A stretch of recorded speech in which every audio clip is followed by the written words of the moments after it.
This is All of It. I'm Allison Stewart, live from the WNYC studios in Soho. Thank you for sharing part of your day with us. I'm really grateful that you're here. On today's show, next hour, we'll spend the entire hour talking about art in New York. We'll learn about the new documentary Maintenance Artist, which talks about the Department of Sanitation's first artist in residence. We'll talk about an exhibit featuring the work of Cheya Stoica, a Roma artist and Holocaust survivor who did not begin making art until she was in her mid-50s. And we'll preview a new art fair opening at the Powerhouse in Gowanus. That's the plan, so let's get this hour started with a hilarious revival on Broadway.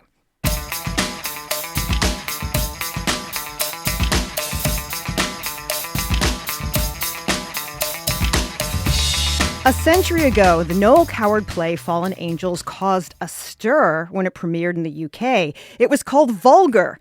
I mean, it was about two grown women talking about the joys of sex. The comedy follows Jane and Julia, who both had an affair with a dashing Frenchman named Maurice. That was years ago, before they were married. Now their husbands are on a golfing trip, and Maurice is back in town. Jane and Julia are played by the dynamic comic duo Kelli O'Hara and Rose Byrne. Jane and Julia decide to wait together for Maurice to come calling, and while they wait, they have some champagne and more champagne and more. And as the night wears on, Jane and Julia get pretty snockered, and a misunderstanding might finally drive a wedge between these two women. Fallen Angels is running now at the Todd Hames Theater. It was just nominated by the Drama League for Outstanding Revival of the Play. I'm joined by the two leads, Kelli O'Hara. Hi, Kelli. Hi. And Rose Byrne. Hi, Rose. Hi. All right. You guys were so funny before we went on the air. You were just talking and talking and talking and talking. Did you know each other before the show? No. Just the read-through. The read-through, the reading. We did a one-night gala reading. You know, it stands for the Roundabout about, a year and a half ago, 2 years. Yeah. And it was so fun that Scott Ellis, our director, said, "You want to do it again?" Literally, that's how it all... Really? Yeah, it was a lovely surprise, wasn't it? We didn't really know how the play would... It's obviously a very old play. Would it be fresh and relevant? And I mean, it's Noel Coward. He's brilliant. But I think we're all sort of happily surprised. Yeah, at how, even though written 100 years ago, how prescient it is. Mm-hmm. It's amazing how, the current in certain ways it is. Mm. What made you interested in doing a play that was over 100 years old? Well, Scott sent it to me and I read it, and I was laughing at the things that haven't gotten old, to be honest. The thing, and I've asked a couple of women that have come, big heroes of mine. I'm like, why is this play not done? Mm-hmm. Why have you not done it? Like, why is it not doesn't? And it feels like this thing that we've unearthed in a way. I think it is controversial, and it is, there's some vulgarity and there's some risque qualities, and that makes it so much fun. Mm-hmm. And it's two women at the helm, so that makes it. That made me want to do it. And then he said Rose Byrne, and I was like, well, I'm all done here. My decision's made. What made you want to do it, Rose? I think Kelli's been so erudite about it. I love Scott. I'm such a fan of Kelli, and we did this reading, and it was just such a delightful surprise. Obviously, I didn't know the play either, and it was a sort of an unearthing, and then it it just lifted off like a great play does, in a way that it just suspends itself, and you're like, oh, there's like magic here. Let's see how far we can take it. And I was so interested in the comedic two-hander for women, which is very rare, I would say, and we've sort of it's been a delight to try to mine it more and more. Yeah, you both have to play high-minded Brits. You're from Australia. You're from Oklahoma. What is the secret to a good British accent, Kelli? Oh, gosh. Let's ask Kate Wilson. Let's ask Kate Wilson. Kate Wilson. She's from Juilliard. She's been our vocal coach, and she's had to do everything from Mark Consuelos' French accent to our sort of high upper-class British accent.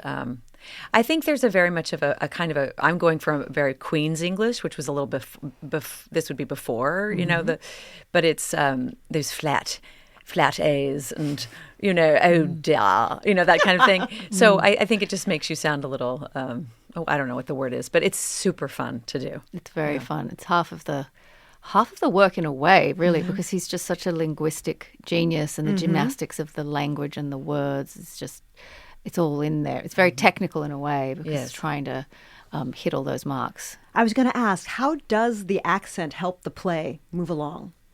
It's very. It's not, it's not Shakespeare. It's Shakespearean in the fact that there's a rhythm to it, but there's also alliteration in it. I say, I shall get deep depression if we don't, and if you trust those things, then it basically just comes out in a sing-songy, really fun kind of thing, and that's the technical part of it. It's been a wonderful challenge. We've talked about this about getting that language technically right so that the rest of it can work. Yeah. My guests are Rose Byrne and Kelli O'Hara, the stars of the Broadway revival of the Noel Coward play Fallen Angels. It's about two women who unravel when they learn their old flame is back in town. It's running now at the Todd Hames Theater. I think the last time you were on stage in New York was Medea? Yes. Right, yeah, at BAM? Yeah. That was a really good show. Thank you. That was an incredible show. But then you also do great comedy on screen, on Platonic and Physical. Thank you. Obviously, if my head and legs would kick you, that was last time you were here. That amazing I know. performance. Yeah. What is it like transitioning from a very serious project to a more humorous one? That was part of the draw. I was so eager to do a departure from something like Legs, which was obviously sort of a very dramatic piece. It had gallows humor, but it was obviously very, dark material, into something the polar opposite of that, which I think most performers are drawn to. You never want to try to repeat yourself. You always want to try to challenge. And this was on stage, which is such a rigorous discipline and muscle that I had not done for 5 years. And I wasn't sure if I could pull it off at the time. I was also flying back and forth doing the Academy Award sort of business, and that's a lot of days that we missed. And at one point we were it was pretty bad, wasn't it? Like, it's just going to come together. Somebody said this takes a lot of rehearsal, and I said, well, I wish we had some. I know. Literally, Golden Globes, the Academy Awards, the BAFTAs. That's like a part-time job. And then it the really snow. is. We missed days because of the snowstorm. And Kelli was doing concerts as well. She was in it. We were were in and both out with flying in and these out, with the roller suitcases. Yes. We'd come in and out, but it's a testament to the piece, which is incredibly written to Scott Ellis, and and I think the previews were so important to solidify. We started. This is a very audience collaborative piece. Yeah. You really, a comedy needs that final collaboration, and they've been wonderful. What did Scott Ellis tell you that you use every night on stage, your director? Oh, that's great. That's a good question. I like that question too.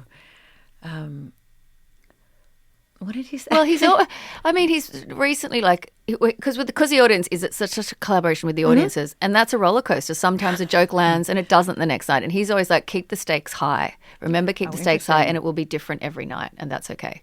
And it's hard. It's good to remember, because when it's crickets, when you're like, okay, I didn't get a laugh, and you've got to move on. That can be distracting, and you just have to. I find so you got to power through. Yeah, that's the kind of director he's very flexible. It's basically, there is no have to, even if it's a drama. But I think it's definitely be ready for anything, and as long as you're on the point of telling the story and keeping the stakes high and so forth, then you can be proud, no matter what the audience response is. Yeah. What do you do when the audience is just dead? To credit this play, we haven't had really ones, but we've had a couple of matinees where we're like, oh man, shoot. I know. They call them napanees. Napanees. Every once in a while you look over, you're like, I think that person's asleep down there. We used to call them prescription audiences. It's terrible. I know it's terrible. Stop it. But I've worked for the Roundabout 4 times, and but those days are hard. Yeah. Especially for comedy, you really kind of walk away thinking, I'm the worst there ever was. I tell Kelli I'm doing the performance for her. This is for you today. Today, this is for you. She's like, today's for you, Julia. I do. This is Julia. This is for you Jane. today. I'm talking to Rose Byrne and Kelli O'Hara. They're starring in Fallen Angels. It's at the Todd Hames Theater. Kelli, what's going on with Julia when we first meet her in her marriage? What's going on? Right? It's so funny. I kind of tie the beginning to the end. If they don't laugh when I say, but we're not in love at all, a bit now, then and then they won't like it when we go and leave with, spoiler. I won't say the ending. But the point of it is that, this Noel Coward, big subjects, but so flippant about it all. We're just, we're pretending to have this really beautiful, great life. Everything's fine, except you're saying these very passive aggressive things, right? And so you have to just stay on the float of it, float above high, but while you're saying these things. And really, I think it's very identifiable in a way, that 7-year itch, that whole thing. So it's funny that we're having this conversation this morning, and this is the day that all of this unfolds, very, very brilliantly scripted by Noel Coward. So it's really just a setup, and the action happens when Jane arrives. Yes. Well, Jane, her first instinct when she finds out Maurice is in town is to run away. Why does she decide to go? I know initially. It's an extraordinarily. Jane tends to overreact. I think she's a little bit of a overreactor. And she really leans on this friendship with Julia. Julia's the leader. She looks up to her. She's going to help her make the decision. They're going to figure this out together. But Jane is reactive, and it gets like in our big unraveling scene of when we're drinking, it becomes quite sort of this violence between the women is revealed, or Jane turns, and it's brilliant. I've been rereading the play, and like his just little sort of stage directions are like very wonderful for particularly for Jane when she starts to lash out. So it's a lot of fun, but she's definitely. And she's a little bit paranoid too, but desperately wants what she wants, but is also deeply paranoid, more I think, even more than Julia, about the marriage and the men and the transgressor and the transgressive behaviour, and yeah. So she's a bit of a wild card. We'll talk more about Fallen Angels after a quick break. This is all of it. Okay, here we go.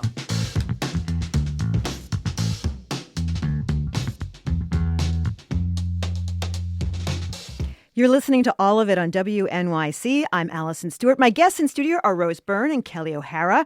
They are the stars of the Broadway revival of the 1925 Noel Coward play, Fallen Angels. It's about two women who unravel when they learn their old flame is back in town. It's running now at the Todd Hames Theater. Let's talk about acting drunk. Okay. What is your process, Rose, for conveying how increasingly drunk your character gets? That's a good question. I think it's really challenging, to be honest. I feel like it's a bit of an outside in that the physicality informs everything, and that thing of when you are drunk and how that affects your body, how it affects your face, how it affects your... So it's a technical endeavor every night. And I think we're very, like in real life, Alison drunk is very different from Rose drunk to Kelli drunk. So it's all, and I think that the contrast of our behaviour is also where the humour lies. And I mean, we're in these gowns. Beautiful gowns. With these crazy props, like this performance we're about to put on, and then to slowly get more sloppy, but try to, and I think the key is also when you're really drunk, you're trying to act sober. That's right. Absolutely. The main thing you're trying to do is keep. So, but it's a challenge, yeah. And to track it, that's the big thing. I find that the hardest part is tracking it. So you're not drunk in a second. It takes a minute, and it takes a thing, and it's like that was the one thing that just to pick up how it slowly progressed. But his writing, it does it for you. I really just trust the language, doesn't here. it? It's like. I just the last show I did on Broadway, I played a drunk in Days of Wine Days and and Roses. Wine and Roses. Yeah. So they're very different. The joyous and then the very dark. And there was a lyric that Adam Geller wrote, "When all your breath comes out in a bubble," and it's a technical thing for me, but it really informed the breath. I don't think about it as much as I'm really talking now when we're doing it, because again, it's in the language, it's in the shared experience. But there is a breath, and I think we both. Kind of if you blow all your breath out, literally, there's your body. I'm physically making it. Your body lets go. Yeah, you just can't hold. That's why you're so uninhibited. When you're drunk, you're boneless. Yeah. It's sort of interesting to watch the physical comedy, because there's a scene with you on a staircase. You're trying to come down the staircase. It's a very treacherous staircase. What does it say in the script about how your character descends the staircase? It doesn't. Interesting. It doesn't, because I'm pretty sure I'm correct that Scott and David Rockwell decided there would be a staircase. There's no, so It doesn't. I mean, I think that there's probably been, although this play hasn't been produced as many times as it should, I think over the years, there's probably very, very many ways that a hangover shows itself in this play. Yeah. There's a lot of great props. You mentioned them, Rose. These very long cigarette holders. How do you decide to use the props to the best of your ability? Because they can get in the way sometimes. Oh, Alison, that was the rehearsal. Was Yeah. the props. It is extraordinarily challenging. Tracy Chimo, who plays Saunders, the housekeeper, that part, coming in and out, this sort of simple things of like serving dinner, drinking. We drink so much. We drink like 2 liters of soda water when we're on stage. Sorry, I just said 3 really Australian things in a row. Like, where there's so much liquid involved. That's half of the rehearsal was the technical feat of like dinner, props, serving, eating, talking, drinking. It's like I feel like that was the huge challenge of it. It was, but you're such a mischievous. She's been using the prop in ways that I can't. She's been stealing in the scene my napkin, my bell. Like it's going to be more and more. Just come later and I will not have any props left on the Take stage. the phone with She's me. sticking it in her dress. Whatever. Tell us about Saunders, because we have a clip we're going to play. Tell us a little bit about Saunders in the Tracy play. Chimo, she's a brilliant comedian. She's a great. By the way, she has 2 baby toddlers in real life, and so the 3 of us in rehearsals, Rose off a plane, whatever I was doing, Tracy with these toddlers, we were all lying on floors, falling asleep just in between our breaks. Tracy Saunders is this really affectless, confident sort of blowhard maid who knows everything about everything. And a late addition to the play. And yes, right? He added that, her in. right, Yes, yeah. Which is interesting because he realized he needed more. He needed right, yeah. something that foil. Yeah. She's a foil. She comes in and like a little bit pierces our fantasy world that we think we have. By making us less intelligent than we think we are. Yeah, she's a bit mysterious. She's been everywhere. She's been everywhere. Everywhere. Done Yes. everything. And Name seen dropping. everything. Knows much more than we do. And yes. Tracy's just an assassin. She comes in. And my children loved her. My kids saw the play and they're like, we love the cleaner. we love her. We love the cleaner. She's so brilliant. Well, let's listen to a scene. This is when Saunders comes out of the kitchen and Jane and Julia quickly change the topic with complete non sequiturs so that Saunders doesn't necessarily catch on that they're waiting around for a man. Let's listen to an example. Here are Jane and Julia talking about Maurice until Saunders comes out and they switch topics. This is from Fallen Angels. It is going to come any minute now. Nope, that's the show. That's the promo for the show. I see it. Say, Yes. wouldn't it be too wonderful if he arrived suddenly now? Oh, I should check. You're sure you left a thoroughly clear message at your flat in case he went there first? Of course. We're bound to get a frightful shock when we do see him. Oh, I don't see why. He's bound to have gotten bald or gone fat or something. No, he won't have changed at all. He wouldn't come if he had, because he's far too conceited. Not conceited, a little vain, perhaps, naturally. With those eyes, who can blame him? And those hands. And those teeth. And those legs. Oh, Jane. Madam, may I present as you clap their seat? The cushions of the carriages are always so dusty, I find. Yes, and she ought never to have been burnt at the stake, because she was such a very nice girl. Oh. And I've heard that the worst part of parenting is the children. Oh, it is so funny. And by the way, that was a computer mistake. That was not. Funny to hear it. Was that funny to hear? Ew. Yep. Why was that funny? Totally. I've just never heard it like that before. Like No, I a radio haven't. play. As a almost. radio play, yeah. It sounded, well, I wish people could see the set. The set is stunning. I went home and like Googled Art Deco couches. I had to know more about it. How does that help you get into the character? A beautiful, beautiful set like that. Everything. It was just so good because it is really trying to transport you to a different time and a different place, and it's the presentation of it. This is a luscious play, and it is not a like raw dramatic. But it's about that. It's about the costumes, the fabulous set, and the set. You get really lost in it. I couple of friends have seen it. Or Mark's son was saying he got lost in a set for the first half an hour. He was just sort of looking at it. You have a feeling that, David Rockwell did the set, and it's just choosing these fabrics, choosing the rugs are from an actual designer from the time. It's a very, very intentional. Plus Jeff Mashi's costumes, again, those colors, it's all very intentional. But I do realize when I'm sitting on the couch and the curtain goes up, there's this kind of, I hear it, it's an audible sort of gasp and then an applause because they're taking in that set. I know it's that they're going, oh, here's the ride begins. It's something to really visual beauty. Yeah. The reviews of this play have all pointed out that during these sort of troubling times, that it's just really great to sit down and laugh. What do you think is valuable about a play like this? A play that is just plain fun? Well, I think the value of that too, escapism, and this is purely that. And Noel Coward's thing was always never leave the audience bored.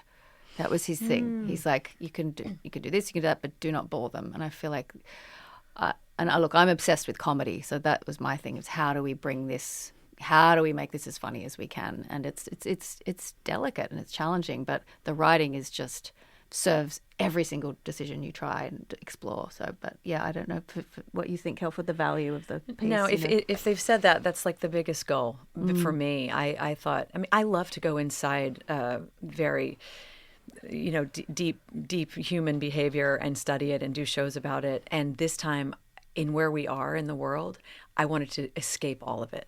I wanted to be part of something that was an escape for myself, and I wanted to be something that provided an escape for everybody else. So there is I've said it, we're not, curing cancer here. What we're doing is we're hopefully providing a laugh for 90 minutes straight, no intermission, just a bubble that you can live inside. And I think that's not putting your head in the sand. That's actually doing some self-care. Absolutely. Yeah. The name of the play is Fallen Angels. My guests have been Rose Byrne and Kelli O'Hara. Thanks for coming to the studio. Thanks, Allison. Thanks, Allison.